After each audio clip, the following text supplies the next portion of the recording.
Bismillahirrahmanirrahim. Assalamualaikum warahmatullahi wabarakatuh.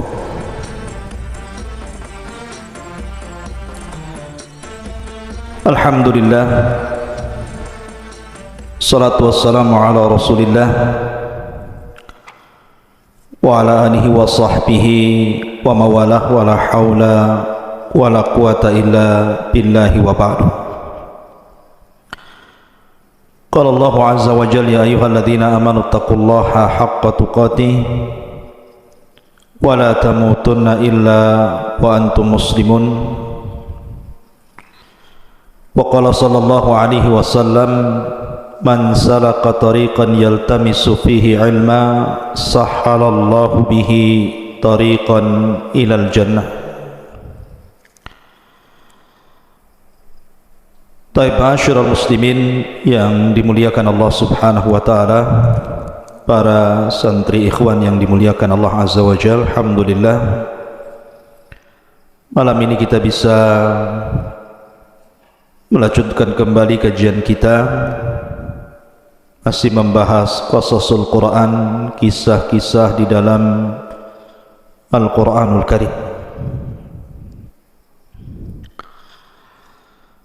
Dan kita akan membahas di malam hari ini tentang qissatu Ya'juj wa Ma'juj.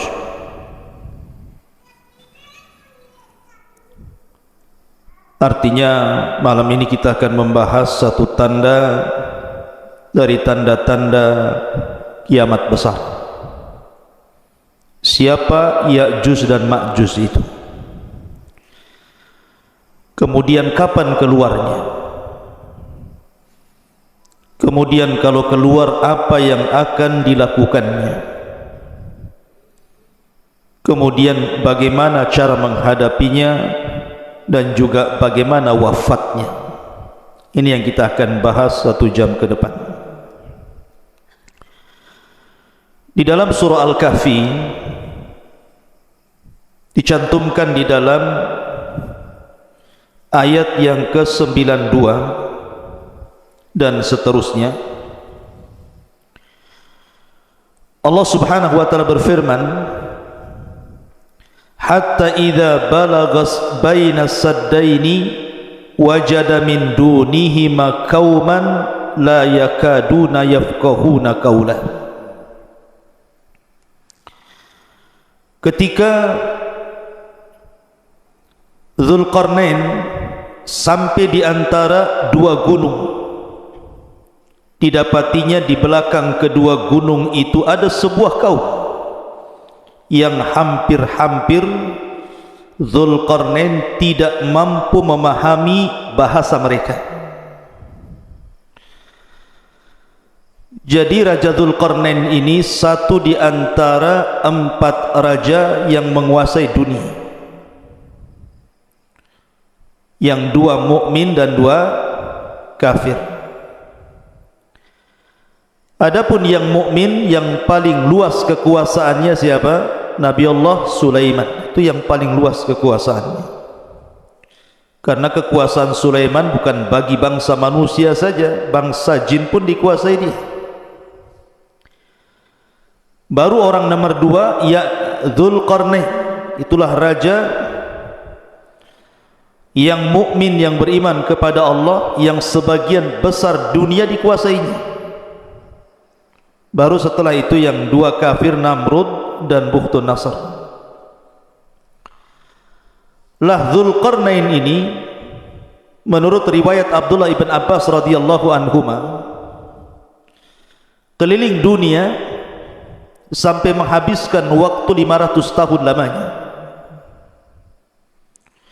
Sampai suatu ketika Dzulqarnain ini mengarah ke sebuah arah, maka dia kemudian sampai di antara 2 gunung. Lah di balik 2 gunung itu ada sebuah kaum. Masalahnya kaum itu tidak bisa diajak bicara. Kalaupun mereka bisa diajak bicara, Dzulqarnain tidak paham maksudnya. Karena Dzulqarnain baru sampai di tempat itu.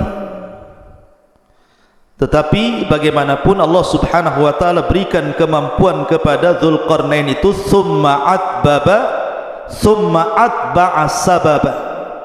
Jadi Dzulqarnain itu diberikan oleh Allah kemampuan untuk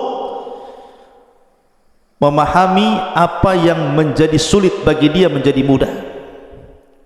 Akhirnya diriwayatkan Dzulqarnain mempersiapkan 10 penerjemah. Yang satu penerjemah ke penerjemah yang lainnya itu beda bahasa. Jadi kaum yang tidak bisa dipahami bahasanya ini kemudian bicara kepada penerjemah pertama dengan bahasa lain. Penerjemah pertama, kedua menggunakan bahasa lain lagi.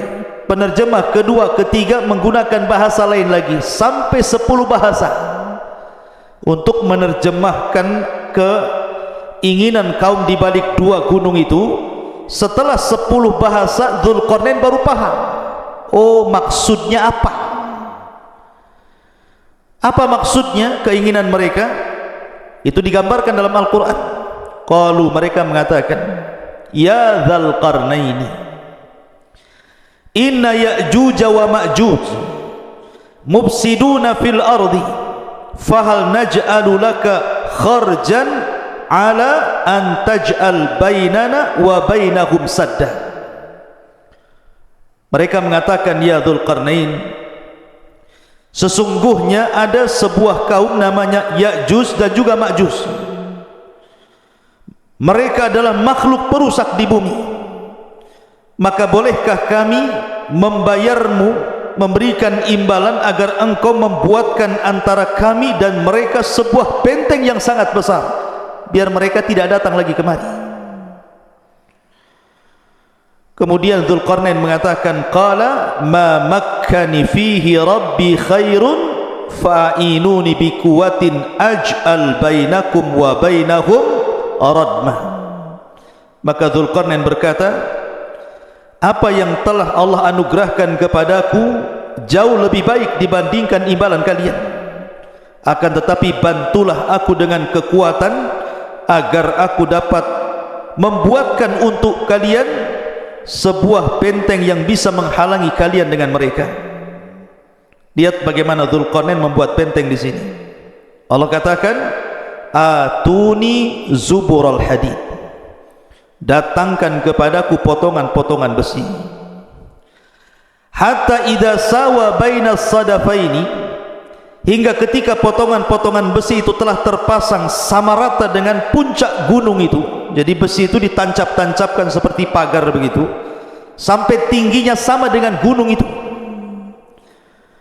Kemudian kata Dzulqarnain, qala khfuhu hatta idza ja'alahu naran qala atuni ufrig alaihi qatran famastata'u an yadharu wa mastata'u lahu nakbah.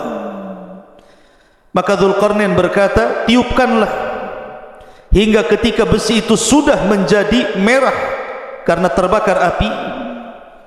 Maka dia mengatakan, berilah aku agar kutuangkan ke atas besi itu tembaga yang sangat mendidih, maka mereka Ya'juj dan Ma'juj tidak dapat mendakinya dan tidak dapat pula melubanginya. Menunjukkan bahwa ini kekuatan yang Allah subhanahu wa ta'ala anugerahkan kepada Dzulqarnain. Dari sini terjadi perselisihan ulama. Apakah Dzulqarnain itu seorang nabi ataukah bukan? Bagi yang mengatakan bahwa Dzulqarnain seorang nabi, berarti mukjizatnya mampu membentuk sebuah benteng yang menghalangi antara Ya'juj dan Ma'juj dengan kaum yang tidak bisa dipahami bahasanya itu. Tetapi bagi yang mengatakan bahwa Dzulqarnain bukan nabi, itu hanya karamah saja. Allah anugerahkan kepada Dzulqarnain karena keajaiban dunia itu tidak lepas dari 3 perkara: mukjizat, karamah dan sihir. Mukjizat bagi para nabi, karamah bagi para wali, dan sihir bagi para dukun. Yang ingin saya kisahkan bukan kisah Dzulqarnain, tetapi yang saya ingin kisahkan malam ini tentang siapa Ya'juj dan Ma'juj itu. Baik,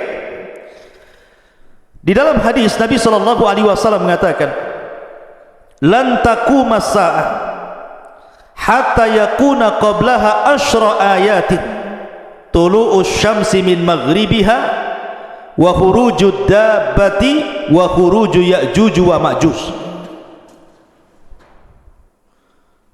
Dalam sebuah hadis yang dikeluarkan Abi Dawud, Nabi SAW bersabda, tidak mungkin tegak hari kiamat sampai kalian mendapati 10 tanda dari tanda-tanda besar hari kiamat. Dalam hadis ini disebutkan sebagiannya. Pertama, munculnya matahari dari arah barat. Yang kedua, munculnya binatang bumi yang bisa bicara. Dan yang ketiga, Ya'juj dan Ma'juj. Kapan keluarnya Ya'juj dan Ma'juj itu, ikhwan? Dan siapa Ya'juj dan Ma'juj itu? Ada yang mengatakan bahwa Ya'juj dan Ma'juj itu satu bapak dengan kita, bukan satu bapak satu ibu. Kalau saya dengan antum itu satu bapak satu ibu, dari Adam dan Hawa. Tapi Ya'juj dan Ma'juj itu satu bapak saja, lain ibu dengan kita. Lalu siapa ibunya? Ada yang mengatakan bahwa suatu ketika Nabi Adam ini ihtilam, mandi ataupun mimpi basah, sehingga sampai mengeluarkan sperma. Lah spermanya Adam ini jatuh ke tanah. Rupanya karena jatuh ke tanah itulah akhirnya sperma yang menyatu dengan tanah itu tiba-tiba membentuk manusia dari tanah. Itulah yang disebut dengan Ya'juj dan Ma'juj. Jadi bapaknya Adam, ibunya tanah. Nah, itu pendapat yang pertama. Berarti Ya'juj dan Ma'juj dengan kita itu satu bapak, karena beda ibu. Kalau kita kan satu ibu satu bapak, kalau mereka satu bapak dengan kita saja. Tapi tentu riwayat ini batil, ikhwan, karena tidak bisa kita menetapkan sesuatu tanpa dalil. Ini cerita Israiliyah, ya. Tetapi pendapat yang kuat bahwa Ya'juj dan Ma'juj itu satu bapak satu ibu dengan kita. Dia turunan Adam dan juga turunan Hawa. Allah Subhanahu wa taala berfirman dalam surah Al-Ankabut ayat 15, fa'anjaynahu wa ashabas safinati, kami selamatkan Nuh dan seluruh orang-orang yang ada di perahunya. Dan Allah juga mengatakan dalam surah As-Saffat ayat 77, wa ja'alna dzurriyyatahu humul baqi, dan kami jadikan seluruh anak turunan Nuh itu yang akan hidup sampai kiamat. Dari sini bahwa Ya'juj dan Ma'juj itu secara nasab itu sampai kepada Nuh alaihi salatu wassalam. Disebutkan bahwa dalam sebuah hadis yang diriwayatkan dalam kitab Al-Musnad ataupun dalam kitab Sunan, jadi Nuh alaihi salatu wassalam itu kan memiliki beberapa putra. Ada 4 putra, tetapi yang satu kafir, namanya Kan'an, itu kafir, ikut agama ibunya dan mati tenggelam. Adapun yang tersisa adalah Syam, kemudian Ham, kemudian Yafis. Itu 3 putra Nuh yang masih hidup kala itu, yang ada di perahu Nuh itu. Pertama Syam, kemudian Ham, kemudian Yafis. Adapun Syam itu disebut Abul Arab, bapaknya orang-orang Arab. Jadi seluruh orang Arab itu turunan Syam. Adapun Ham maka disebut Abu Sudan, orang-orang Sudan, orang-orang berkulit hitam itu bapaknya siapa? Ham.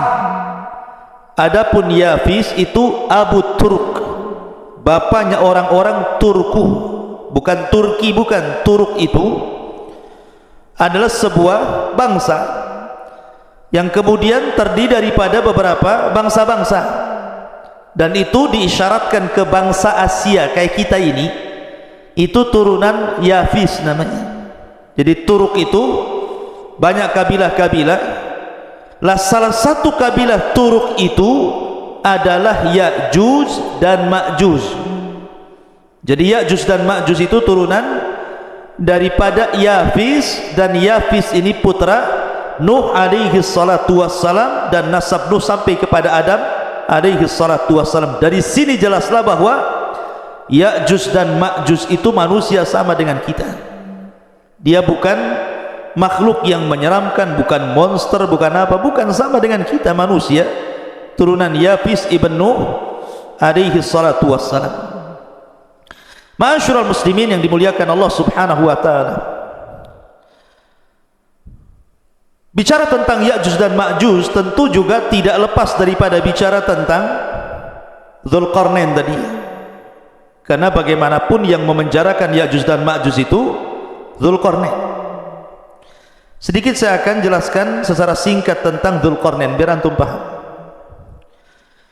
Dzulqarnain ini ikhwan adalah seorang raja yang menguasai dunia.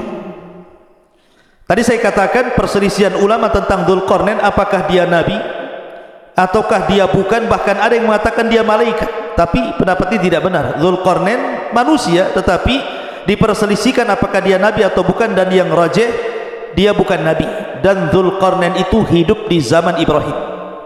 Ingat, Dzulqarnain hidup di zaman Nabi Ibrahim alaihi salatu wassalam. Bahkan dikatakan oleh Ibnu Utsaimin rahimahullahu taala bahwa Dzulqarnain pernah tawaf bersama Ibrahim, dan dialah yang menjadikan Dzulqarnain itu masuk Islam. Jadi yang mendakwahkan dakwah tauhid kepada Dzulqarnain itu Nabi Ibrahim, sampai akhirnya Dzulqarnain masuk Islam, kemudian menjadi raja dunia, dan dia pernah tawaf bersama Nabi Ibrahim alaihi salatu wassalam.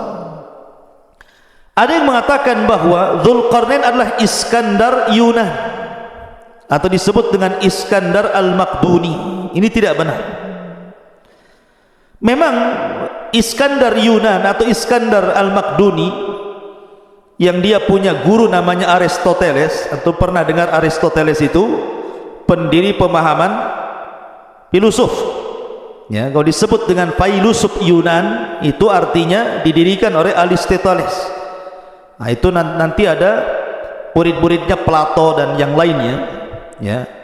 Lah Aristoteles ini seorang Yunan, dialah yang kemudian menjadi guru besarnya Iskandar Al-Maqdun, atau disebut dengan Iskandar Al-Yunan. Memang di zaman itu Iskandar Al-Yunan Al-Maqdum itu menguasai dunia. Jadi banyak, setelah dia mengalahkan Persia, Romawi, dan banyak bangsa-bangsa dikalahkan, sehingga orang menganggapnya dia Dzulqarnain karena menguasai barat dan timur, utara dan selatan. Sehingga sebagian orang mengatakan bahwa Dzulqarnain adalah Iskandar Al-Maqdun yang dididik oleh Aristoteles tadi, dan seorang filosof Yunan. Tidak benar. Kenapa tidak benar? Pertama, dari segi zaman sudah berbeda.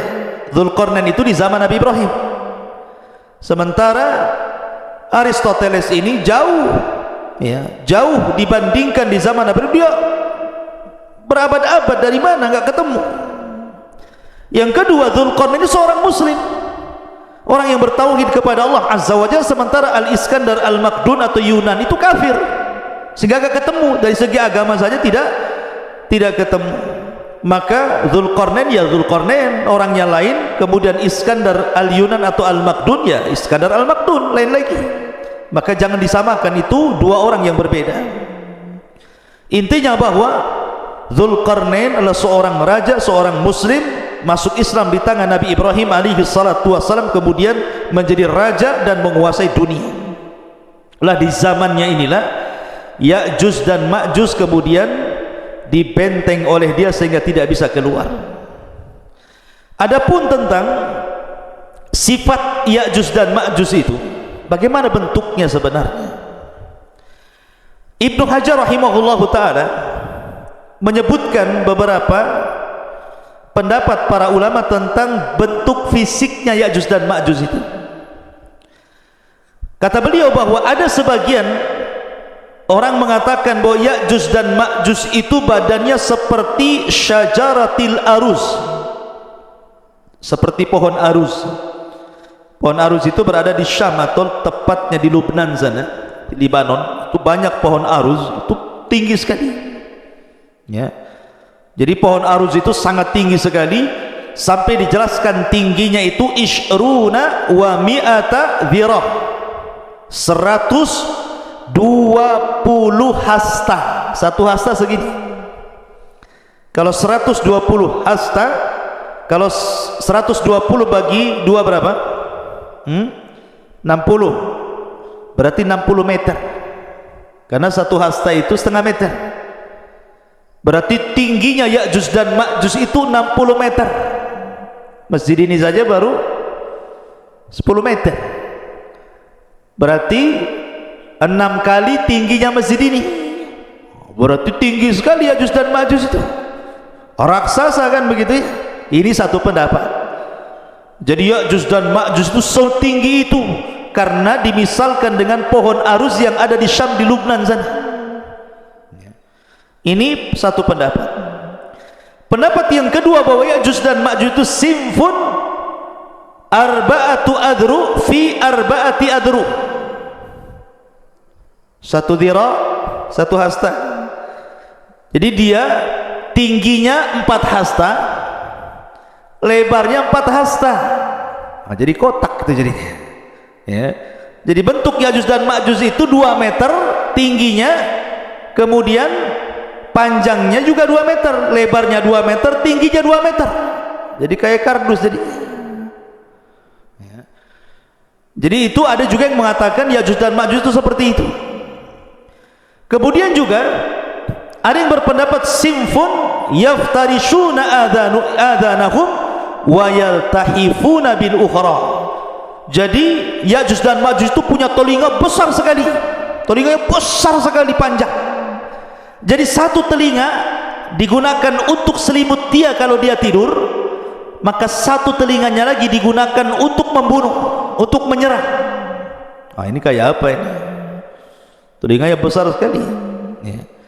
Kemudian juga ada yang mengatakan bahwa Ya'juj dan Ma'juj itu tuluhum shibrun aw shibraini wa atwaluhum salasata ashbah. Paling tinggi 3 jengkal segini. Seginilah, segini.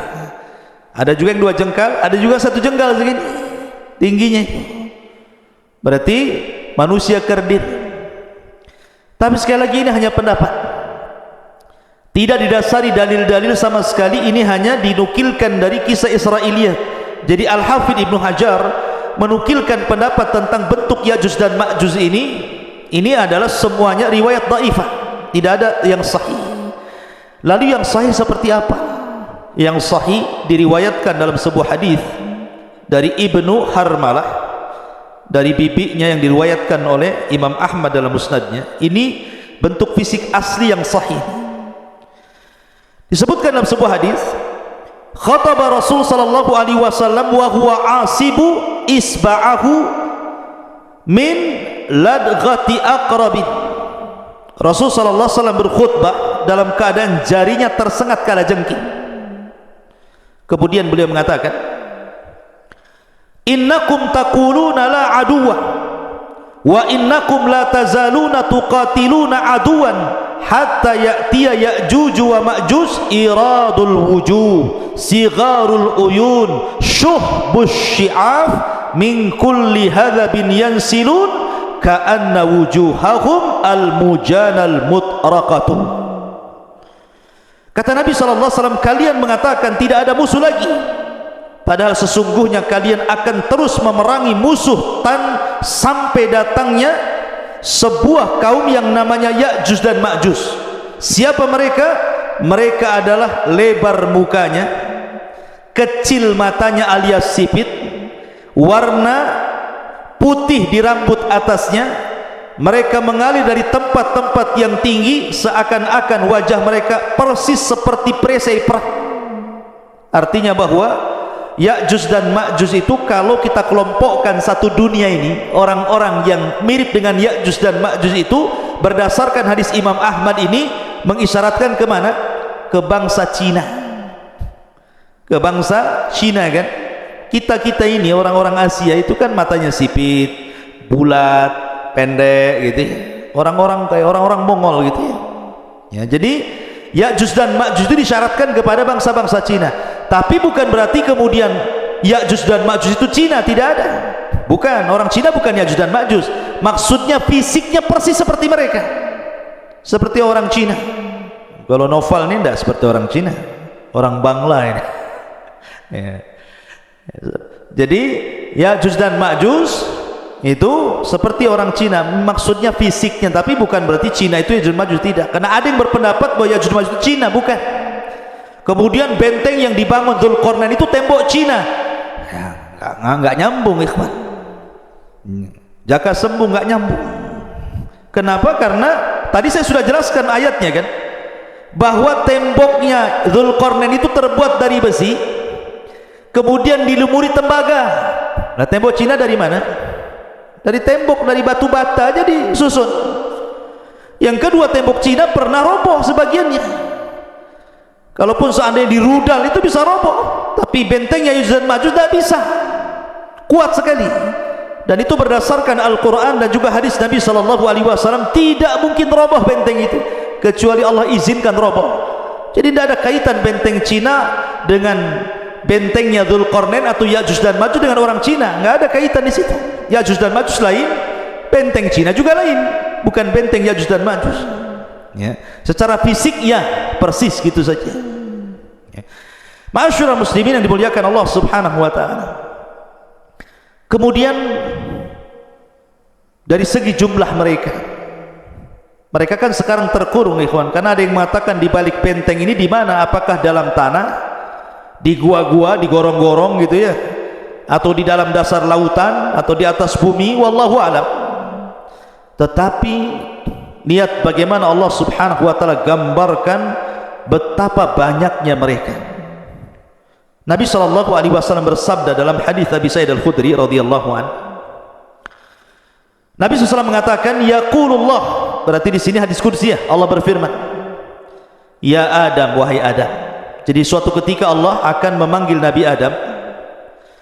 Kemudian Adam mengatakan, labbaika wa sa'daika wal khairu fi yadaik.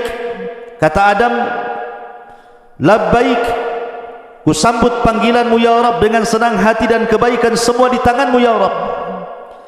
Fayaqul, maka Allah berfirman, akhrij ba'than nar, wahai Adam, keluarkan pasukan penghuni neraka.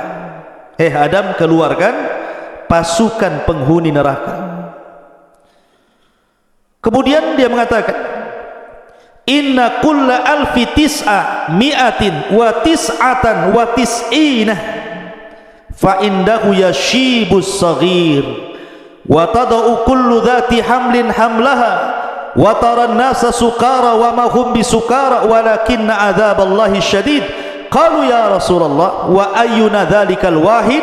Qala abshiru fa inna minkum rajulan wa min Ya'juj wa Ma'juj alfa. Perhatikan. Kemudian kemudian Allah berfirman kepada Adam, keluarkan pasukan penghuni neraka. Adam bertanya, apa pasukan penghuni neraka itu ya Rabb? Maka Allah mengatakan, mereka dari setiap 1000 orang 999 orang. Jadi perbandingan kita dengan Ya'juj dan Ma'juj itu, jadi kalau ada 1000 orang, maka satu kita 999 Ya'juj dan Ma'juj. Anda bisa bayangkan bandingannya itu. Jadi kalau antum di sini ada 20 orang, dibandingkan dengan Ya'juj dan Ma'juj, setiap satu orang bandingannya 999, berarti jumlah mereka banyak. Jadi kalau antum melawan Ya'juj dan Ma'juj, antum satu orang melawan 999 Ya'juj dan Ma'juj, kira-kira menang nggak? Antum satu orang lawan satu orang aja kalah antum. Ini 999, bonyok lah, banyak jumlahnya kan. Macam mana cara melawannya ini? Sekian banyaknya itu kan. Kemudian Allah berfirman, membacakan ayat Al-Quran setelah menyebutkan mereka dari setiap 1000 orang 999 orang. Ketika itu anak kecil menjadi beruban, setiap yang hamil melahirkan apa yang dikandungnya, dan kamu lihat orang-orang seakan-akan mabuk padahal mereka tidak mabuk, tetapi karena azab Allah yang sangat keras. Para sahabat bertanya, Rasul, siapa yang satu itu? Maka Nabi SAW mengatakan, bergembiralah, sesungguhnya penghuni neraka itu satu di antara kalian, dan Ya'juj dan Ma'juj 1000 dari mereka. Artinya dari 1000 orang itu satu di antara kita, 999 dari mereka. Menunjukkan penghuni neraka banyak sekali. Karena dari Ya'juj dan Ma'juj saja bandingannya 1 banding 999 jiwa gitu. Maka dari hadis ini ada beberapa faedah. Pertama, Ya'juj dan Ma'juj calon penghuni neraka. Yang kedua, jumlah mereka besar. Dan yang ketiga, mereka adalah turunan Adam alaihi salatu wassalam.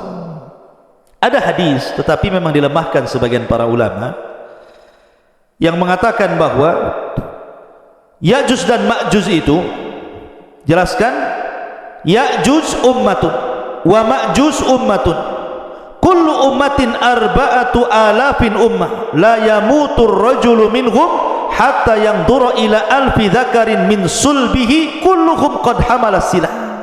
Jadi ada hadis yang mengatakan satu orang Ya'juj dan Ma'juj itu tidak akan mati sampai dia melahirkan anak cucunya, sampai jumlah mereka itu 1000 orang baru mereka mati. Jadi kalau Ya'juj dan Ma'juj ini mati, pasti sudah memiliki anak cucu dan jumlahnya 1000 orang, dan mereka sudah siap berperang dengan senjata mereka. Tapi hadis ini lemah ya. Tapi masyhur dalam kisah-kisah Ya'juj dan Ma'juj kalau dijelaskan oleh para ulama. Taib, sekarang pertanyaannya, ada di mana Ya'juj dan Ma'juj itu sebenarnya? Karena di masa Khalifah Abbasiyah ketika itu yang memimpin siapa? Al-Wathiq. Jadi para khalifah di zaman itu berusaha mencari-cari tahu di mana sih letak Ya'juj dan Ma'juj itu, ada di mana sebenarnya? Ada di hutan Jabal Uhud kah? Ada di manakah? Kita tidak tahu. Tapi yang jelas bahwa khalifah-khalifah di zaman dulu itu berusaha mencari tempat di mana Ya'juj dan Ma'juj itu. Lah salah satunya Khalifah Abbasiyah Al-Wathiq mengirim sebuah pasukan besar, kemudian mereka berjalan dari negeri ke negeri, dari daerah ke daerah, dari desa ke desa, dari lembah ke lembah, dari bukit ke bukit, padang pasir ke padang pasir, sampai akhirnya mereka sampai di sebuah benteng yang sangat kokoh. Dan itu disebutkan oleh Imam Ibnu Katsir dalam kitabnya. Jadi pasukan Al-Wathiq Khalifah Abbas ini berhasil menemukan benteng itu. Benteng itu sangat kokoh sekali, karena ketika itu Khalifah Al-Wathiq bermimpi bahwa terjadi keretakan benteng itu dalam mimpinya. Makanya dia kirim pasukan untuk mencari benteng itu, dan ketemu. Rupanya benteng yang sangat kokoh sekali, yang sangat tinggi sekali, yang tidak bisa diretakkan sama sekali. Akhirnya kemudian mereka pun menyisihkan pasukan mereka untuk menjaga benteng itu, kemudian pulang. Memang kisah ini Ibnu Katsir tidak menyebutkan sanadnya, tetapi beliau menyebutkan seperti itu. Cuman letaknya di mana masalahnya ya. Lah dari sini ikhwatu fiddin muliakan Allah azza wa jalla, sebagian ulama mengatakan bahwa Ya'juj dan Ma'juj itu terletak di antara dua lautan yang disebut dengan lautan Aswad, lautan hitam, dan lautan Qazwin. Namanya lautan Qazwin dan lautan hitam, di tengah-tengahnya. Ada juga yang mengatakan seperti yang dikatakan oleh Al-Imam At-Tabari rahimahullahu taala, bahwa letak Ya'juj atau bentengnya Dzulqarnain yang dibaliknya itu ada Ya'juj dan Ma'juj, itu baina Armenia wa Adribijan walakin lam yasil ahadun ila dzalik. Kata At-Tabari mengatakan bahwa letak benteng Dzulqarnain atau letak Ya'juj dan Ma'juj itu ada di antara Armenia dan Adribijan. Antara Armenia dan Adribijan, mungkin kalau sekarang mungkin dekat Georgia namanya, Georgia gitu ya. Di sekitar Georgia sana. Nah, sekitar itulah. Mungkin dari Cina itu ke arah mana itu? Ke arah selatan ke utara gitu ya. Nah, sekitar itu. Tapi yang jelas tidak ada satupun orang yang sampai ke situ. Adapun kisah Ibnu Katsir tentang delegasi Khalifah Abbasiyah Al-Wathiq ini wallahu alam, karena tidak bersanad masalahnya. Tapi yang jelas kita yakini bahwa Ya'juj dan Ma'juj itu ada di balik benteng Dzulqarnain. Kapan keluarnya? Wallahu alam, karena itu tanda dari tanda-tanda kiamat besar. Sekarang bagaimana keluarnya? Bagaimana cara keluarnya? Ma'asyiral muslimin yang dimuliakan Allah azza wa jalla, saya akan runut satu tanda kiamat sebelum keluarnya Ya'juj dan Ma'juj. Kita tahu bahwa sebelum keluarnya Ya'juj dan Ma'juj itu dari tanda-tanda kiamat besar adalah keluar Dajjal. Dajjal dulu ya. Dajjal dulu keluar, baru kemudian Ya'juj dan Ma'juj. Jadi Dajjal ini fitnahnya adalah fitnah agama. Jadi Dajjal itu fitnahnya fitnah agama. Fitnah agama artinya bahwa Dajjal ini sama sekali tidak merusak seperti Ya'juj dan Ma'juj. Memang murni fitnah agama, tidak ada kaitan dengan Ya'juj dan Ma'juj ya. Lah kemudian Allah subhanahu wa ta'ala takdirkan turun Isa bin Maryam kemudian membunuh Dajjal. Lah ketika Isa bin Maryam telah membunuh Dajjal inilah baru kemudian muncul Ya'juj dan Ma'juj. Lah ketika itu Allah subhanahu wa ta'ala memerintahkan Isa untuk sembunyi, karena kalau melawan tidak akan sanggup. Karena Rasul yang mengatakan kaum ini tidak bisa diperangi, bukan tidak bisa dibunuh, tidak bisa diperangi karena jumlahnya banyak masalahnya. Tadi saya katakan kalau antum melawan Ya'juj dan Ma'juj berarti satu dari antum melawan 999. Macam mana cara membunuhnya? Yang ada kita yang dibunuh mereka gitu ya. Makanya karena saking banyak jumlahnya itulah makanya Rasul sallallahu alaihi wasallam bersabda bahwa kaum ini tidak bisa diperangi. Makanya kenapa Allah subhanahu wa ta'ala merintahkan Isa untuk membawa pasukan kaum muslimin sembunyi di bukit Tur, nggak usah dilayan. Kalau kau maksa perang pasti kalah ya. Akhirnya kemudian Isa hanya bertawakal kepada Allah azza wa jal, sampai akhirnya mereka kelaparan di bukit itu sampai kepala kerbau jauh lebih berharga dibandingkan emas dan perak, karena mereka nggak bisa keluar, dikepung saking banyaknya Ya'juj dan Ma'juj itu.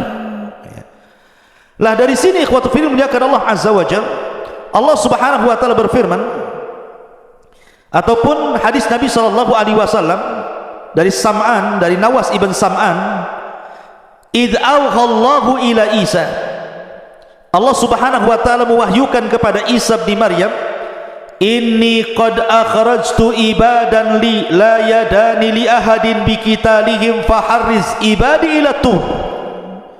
Sesungguhnya aku mengeluarkan hamba-hambaku yang tidak ada kemampuan bagi seorang pun untuk memeranginya, biarkanlah mereka hamba-hambaku menuju Tur, jangan dilayan Ya'juj dan Ma'juj itu. Wa yab'atsullahu Ya'juj wa Ma'juj wa hum min kulli hadabin yansirun. Maka Allah subhanahu wa ta'ala mengeluarkan Ya'juj dan Ma'juj, mereka mengalir dari setiap ketinggian seperti bah api saking banyaknya. Fayamurru wa awailuhum ala buhairatit tabariyah fayashrabun ma fiha wa yamurru akhiruhum fayaquluna laqad kana bihadhihi marratan ma. Kemudian mereka melewati danau Tabariyah. Jadi satu kloter Ya'juj dan Ma'juj yang baru keluar dari benteng itu sampai di danau Tabariyah. Lah benteng Ya'juj dan Ma'juj itu kan sudah retak tuh. Rasulullah sallallahu alaihi wasallam di zamannya saja ada bolongan seperti ini bentengnya, jadi musuh itu bisa ngeker tuh dari dalam tuh. Jadi apa yang di luar dikeker gitu ya, tapi tidak bisa keluar. Jadi kelompok yang pertama keluar itu mereka melintasi sebuah danau yang disebut dengan danau Tiberias, danau Tabariyah dalam bahasa Arab, dalam bahasa kita Tiberias itu. Mereka minum sampai kering, tidak ada sisa air itu, padahal baru sedikit itu yang keluar. Kemudian kloter yang kedua datang dan mengatakan, sungguh dulu di sini banyak airnya, kenapa kemana air ini? Padahal sudah diminum oleh kloter pertama. Saking banyaknya, bayangkan, minum pun semuanya diminum dia. Lewat danau diminum dia, lewat got diminum dia, semua diminum dia. Karena mereka nggak pernah melihat air seperti itu kan, mereka terbenteng dalam benteng. Kemudian qalu, aduh, Bang Karim ini ganggu saja nih. Qalu, mereka mengatakan, ya dzal qarnaini inna Ya'juj wa Ma'juj mufsiduna fil ardi fahal naj'alu laka kharjan ala an taj'al bainana wa bainahum sadda. Kemudian Dzulqarnain mengatakan, sesungguhnya Ya'juj dan Ma'juj mereka perusak di permukaan bumi. Jadi ikhwan, ketika Ya'juj dan Ma'juj keluar itu, Ya'juj dan Ma'juj itu fitnahnya berbeda dengan Dajjal. Kalau Dajjal itu kan fitnah agama. Kamu kalau ikut saya senangkan, tapi kalau tidak ikut saya bunuh kau. Bahasanya seperti itu. Ataupun mungkin fitnah yang lain, fitnah dabatul ar gitu ya, fitnah binatang yang melata dari perut bumi, tugasnya stempel saja, mukmin kafir gitu. Tapi Ya'juj dan Ma'juj ini memang asli merusak, tidak ada hubung kait dengan agama. Pokoknya keluar saja, dia dibantainya semua orang yang di luarasnya. Lihat pohon ditebang, lihat bangunan dirobohkan, lihat air disedot airnya, lihat lautan habis dimakannya. Pokoknya semua yang ada depannya dihancurkan dan tidak dibangun lagi. Jadi tugasnya yang merusak saja. Semua dirusak, hutan dirusak, bangunan dirusak, orang dibantai. Bahkan ada yang mengatakan bahwa kalau dia membunuh di luarasnya, bukan hanya dibunuh, dimakan bangkainya. Jadi mereka itu kanibal, memakan. Bahkan sesama mereka pun mereka memakan. Bagi mamanya Ya'juj dan Ma'juj meninggal salah satu di antara mereka, dimakan jasadnya. Sampai seperti itu gitu ya kerusakannya. Jadi ngeri gitu ya Ya'juj dan Ma'juj itu. Makanya wajar kalau seandainya tidak ada satupun ras di luar Ya'juj dan Ma'juj, kecuali mereka akan dibantai, dibunuh, dimakan. Kecuali yang sembunyi, mereka selamat. Kalau enggak sembunyi, mereka tidak selamat. Makanya kemudian Ya'juj dan Ma'juj ini, mereka akan terus menyerang di luarasnya, akan keliling dunia, akan membantai ke desa-desa, ke kota-kota, ke daerah-daerah, ke kutub-kutub. Mereka akan meluas di mana-mana, sampai ketika mereka sudah puas karena merasa sudah tidak ada lagi yang diserang, sombong mereka. Kesombongan itulah sampai kemudian mereka mengatakan, qatalna man fil ardi sanaqtuluhu man fis sama. Katanya, kami sudah membantai orang-orang yang di bumi, sekarang yang di langit ku bantai juga, katanya ya. Dia mau membantai orang-orang yang di langit, malaikat. Bumi ini kecil ikhwan, dibandingkan dengan langit, kata Nabi SAW, seperti kita punya cincin dilempar ke padang pasir. Bumi itu cincinnya, padang pasir itu langitnya. Apalagi panah tombak kecil-kecil lagi kan gitu ya. Kemudian dilemparkan ke bumi, macam mana coba? Cincin dilempar ke padang pasir, lah bumi ini cincinnya, langit di padang pasirnya. Kemudian mereka melempar tombak, melempar tanah ke langit, panah-panah ke langit. Kemudian mereka ditipu oleh Allah, wa yakiduna kaida. Tiba-tiba Allah sedot itu panah sama tombak itu sampai keluar jalur awan, sampai gak kelihatan ya. Kemudian setelah tombak dan panah mereka itu menembus awan-awan, tiba-tiba kemudian dibalikan lagi sama Allah. Dan Allah Subhanahu wa ta'ala kemudian lumuri di ujung-ujungnya itu darah-darah, seolah-olah mereka sudah membunuh orang-orang yang ada di langit, padahal tidak ada satu makhluk yang terkena tembakan itu. Allah hendak menipu daya mereka sehingga mereka makin sombong. Sekarang mana lagi, di langit sudah kami bunuh, di bumi sudah kami bunuh, mana lagi katanya. Sombongnya mereka. Dari itulah maka akhirnya Allah Subhanahu wa ta'ala, al jaza'u min jinsil amal, mulai Allah membalas perbuatan mereka. Masyarul muslimin yang dimuliakan Allah Subhanahu wa ta'ala, lah Ya'juj dan Ma'juj ini sebenarnya mereka susah keluar sebenarnya. Setiap hari itu mereka, sampai hari ini mereka hendak keluar, melobangi. Jadi kalau sudah lubang, kemudian matahari mulai terbit, maka matahari mulai terbenam, maka mereka kemudian pulang lagi. Begitu setiap hari ya. Ketika mereka datang lagi, rupanya lubang yang kemarin sudah tertutup lagi. Sampai akhirnya di akhir zaman, kata Nabi SAW, pimpinan mereka Ya'juj dan Ma'juj mengatakan kepada anak buahnya, ghadan nahfiru insyaallah. Besok, katanya Ya'juj dan Ma'juj, pemimpinnya mengatakan, kita akan gali lagi lubang ini insya Allah. Setelah diilhamkan pemimpinnya mengucapkan insya Allah, maka tiba-tiba lubang itu tidak kembali lagi, tetap lubang. Akhirnya digali sampai mereka bisa menembus di luar benteng. Dari situ Allah mengatakan min kulli hadabin yansilu, keluar semua dari lubang itu, kemudian membantai, membunuh di luarasnya. Masyarul muslimin yang dimuliakan Allah Azza wa Jalla. Lalu bagaimana akhir perjalanan Ya'juj dan Ma'juj itu? Jadi ketika Ya'juj dan Ma'juj itu sudah membantai semua di luar rasnya, manusia-manusia di luar rasnya, kecuali yang selamat ya tadi Isa dan para pengikutnya yang ada di Bukit Tur, dan orang-orang yang sembunyi entah di mana, entah berantai, yang penting mereka selamat. Maka Isa melihat kerusakan itu kemudian berdoa kepada Allah agar Allah menghancurkan mereka.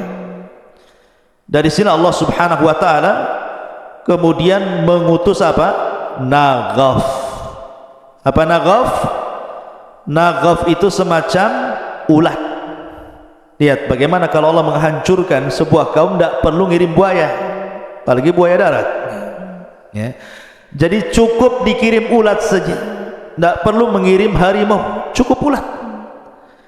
Jadi ketika Ya'juj dan Ma'juj itu sedang tertidur, semuanya tertidur, istirahat, tiba-tiba Allah kirim ulat banyak sekali, di mana-mana ada ulat. Rupanya ulat itu berjalan ke belakang sampai di tengkuknya. Tiba-tiba Allah Subhanahu wa taala jadikan ujung mulut ulat itu menembus tengkuk Ya'juj dan Ma'juj, masuk dari belakang, kemudian merusak isi badannya. Subhanallah, seperti listrik kalau antum cabut gardunya itu, apa yang terjadi? Bukan satu yang mati, satu batang mati.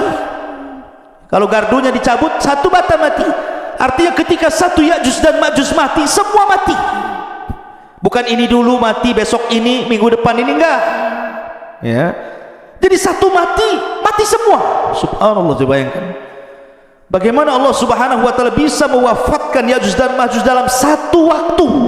Tidak harus menunggu hari ini, besok, bulan, dah. Satu mati semua. Subhanallah. Dan bangkainya Ya'juj dan Ma'juj setiap satu bengkal ada, satu jengkal ada, satu jengkal, karena jumlah mereka banyak. Sehingga Isa bin Maryam kebingungan ketika melihat jusas bangkai-bangkai Ya'juj dan Ma'juj yang berserakan di sana sini. Maka kemudian Isa pun berdoa kembali untuk Allah membersihkan mereka. Dikirimlah burung-burung unta, burung-burung besar seperti unta, kemudian diangkatlah jasadnya. Dalam riwayat Musnad Imam Ahmad, dilempar ke lautan, entah berantah laut mana. Yang jelas bukan laut Batam sini, yang jelas laut mana, sampai bersih bumi. Yang namanya bangkai dibuang tetap masih ada sisanya. Maka Isa berdoa lagi agar betul-betul Allah Subhanahu wa taala membersihkan bumi. Maka Allah kirimkan hujan, sampai hujan ini membuat banjir, sehingga sisa-sisa Ya'juj dan Ma'juj masuk ke sungai-sungai, masuk ke solokan, masuk ke laut-lautan. Akhirnya betul-betul bersih bumi. Allah kembalikan bumi seperti di zaman Adam. Pohonnya besar-besar, sampai pohon delima, satu buah, satu kampung bisa masuk ke cangkangnya. Bisa bayangkan, pohonnya besar, satu buah delima itu kalau dibelah, satu kampung bisa masuk ke cangkangnya itu, sambil makan di dalam. Kalau delima sekarang masih gede gini, sudah kecut lagi, kecil gini. Jadi nanti di akhir zaman itu delima itu, ruman itu besar sekali ya, bisa puluhan masuk di situ. Karena Allah suburkan kembali sebagaimana di zaman ketika awal bumi dihidupkan, subur. Dari sini akhirnya Isa bin Maryam mulai membawa pasukan Imam Mahdi yang sudah meninggal, memimpin dunia, mematahkan salib, kemudian membunuh babi, kemudian menegakkan keadilan. Bagi yang tidak mau ikut syariat Islam maka akan dibantai, bagi yang ikut maka selamat. Sampai akhirnya Isa pun haji. Setelah haji kemudian Isa bin Maryam meninggal dunia. Hanya 7 tahun setelah itu Isa bin Maryam meninggal dunia. Nah, itu diantara kisah Ya'juj dan Ma'juj yang disebutkan dalam surah Al-Kahfi. Wallahu a'lam. Mudah-mudahan ada manfaatnya sebagai pengetahuan. Subhanallah bihamdika asyhadu an la ilaha illa anta astaghfiruka wa atubu ilaik. Allahu ta'ala. Assalamualaikum warahmatullahi wabarakatuh.